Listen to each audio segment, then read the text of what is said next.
This weekend is Easter, season of hope, season of death, road death, that is.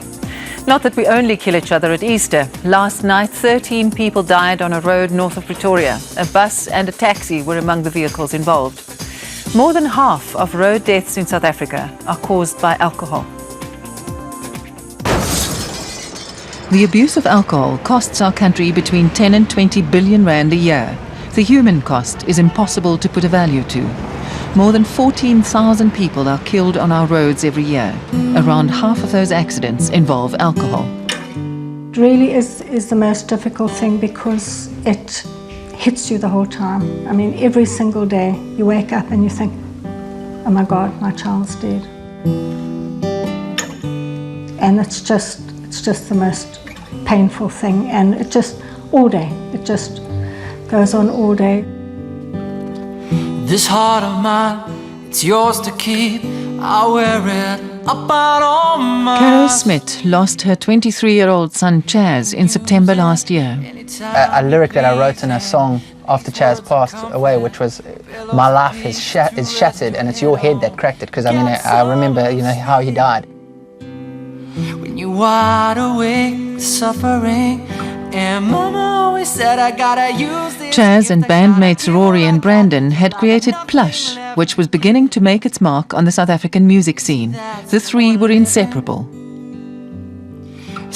My life with Chaz wasn't based on just the past and the present. It was based on this future, this promise, this hope, this dream that we were striving for, and so many people believed we could do it.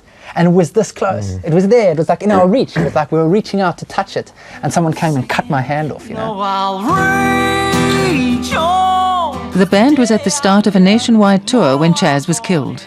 Chaz and I left the auditorium and went to go and pick up some friends. And he had sort of already made his way across the road. And I saw a white flash out the corner of my eye. And all of a sudden he just disappeared from in front of me.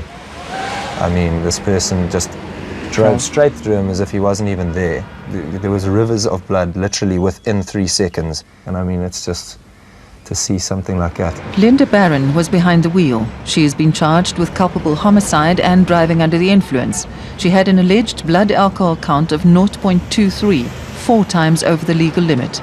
The case is ongoing.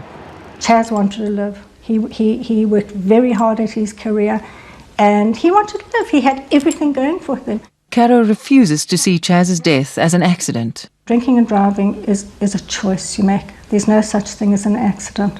One doesn't drive drunk by accident. In South Africa, many make the choice to drive drunk. Statistics around drinking and driving in this country are almost double those in countries like Australia and France. Chaz is a statistic now. He shouldn't be a statistic. He was a living person who had all of us family who loved him and who he loved. My world is shattered. It's your head that cracked it.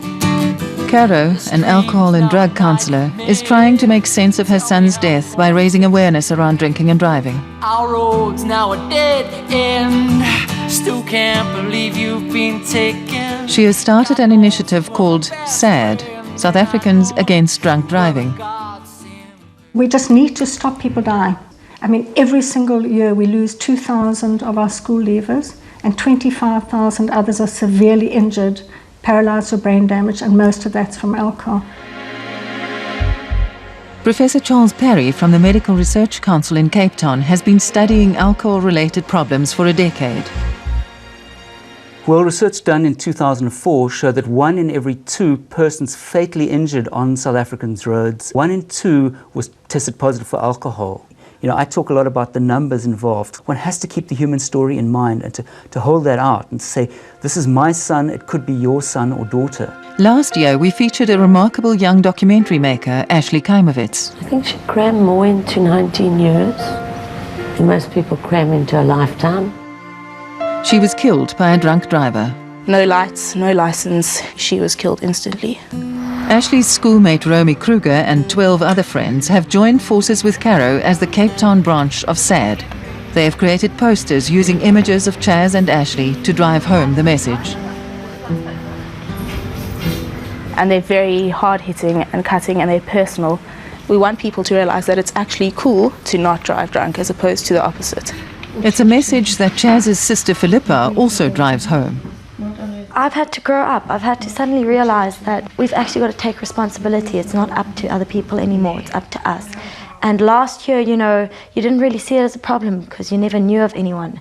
All of a sudden, I've got to try and stop my friends doing it. You always hear people telling their wonderful, amusing and heroic stories of how they were so drunk. They can't remember how they got home, but they know that they just woke up in their bed the next morning. Someone like that killed Ashley, and that's not amusing or heroic. South Africans are among the heaviest drinkers in the world, consuming between 17 and 20 litres of pure alcohol per drinker per year. Yeah, I think the statistics we have speak for themselves. I mean, I think we have a culture in South Africa where we think we have a right to drink 3 or 4 or 5 drinks over an evening, have a little bit to eat, get on the roads and drive. Whereas in fact, we're quite likely to be well over the legal limit for driving. 0.05, that's the legal limit, and you'd be surprised at how little it takes to get there. It's not an exact science, but for the average man it's no more than 2 beers in an hour or 2 tots of spirits. For women, it's even less. I mean, everyone does it. You drink and you drive. You feel like surely you can do it, man. I mean, it's like, oh man, I know that there are rules and whatever, but those for the guys that can't handle their liquor or whatever. But the fact of the matter is you make mistakes. No, I didn't think 2 beers was going to affect me at all. Ian Wenzel is an advanced driving instructor and go-kart racer. Last year, he participated in drinking and driving tests at Kyalami racetrack. When you got involved in these tests, what did you expect? Not much, actually. I was quite confident.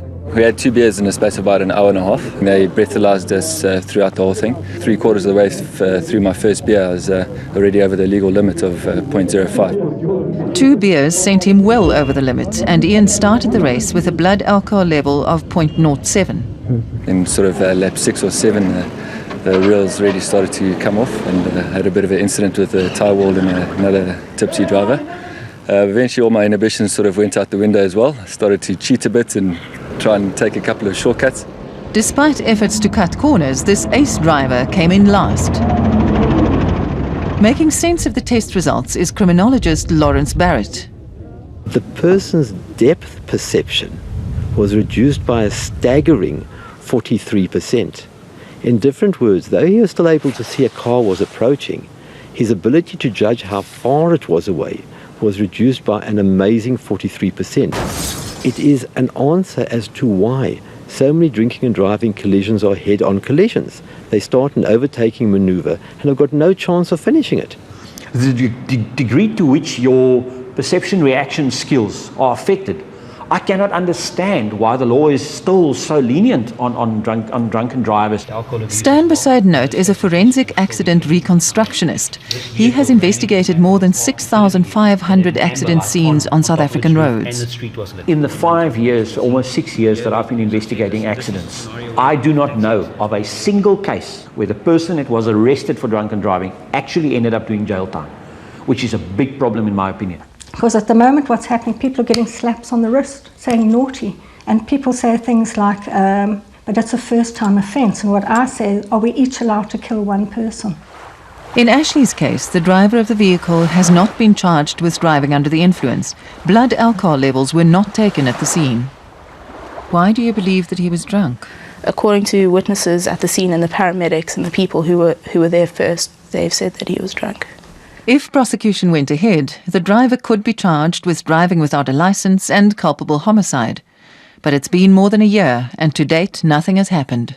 The whole thing, the fact that nothing's happened over a year later, it's just saying that it's okay. It's okay for him to have killed my friend, and it really is not. And it was okay for him to drive drunk because no one even bothered to test him. It's not that the laws don't exist, it's that they are not enforced. In South Africa, there seems to be a culture of acceptance. If you have guys like, for instance, one night we had an instance where the guy said, but it's the 5th time. Don't you guys have anything better to do? I mean, if he's been arrested 5 times, why is he still walking around? It's taken strong law enforcement and hard-hitting advertising campaigns in countries like Canada, Australia and the UK to bring down drunken driving statistics. Effective measures include confiscating licenses on the spot, a 0 blood alcohol level for novice drivers, and frequent random breath testing. For example, an adult male in Australia has a 50% chance of being tested in a given year. And in South Africa, you can go for a decade or 2 without being tested. Experts and activists agree that ultimately all roads lead to the Justice Department. Our repeated requests for an interview with Justice Minister Bridget Mabandla were denied. We understand that one of the primary problems is the law and that it's not being enforced correctly. But Caro of SAD is focusing more on that while we're focusing more on changing people's mindsets. I will never, ever, ever get in the car with someone who's been drinking now. And I'm so sorry that it's taken something like this for me to actually have to go want to change.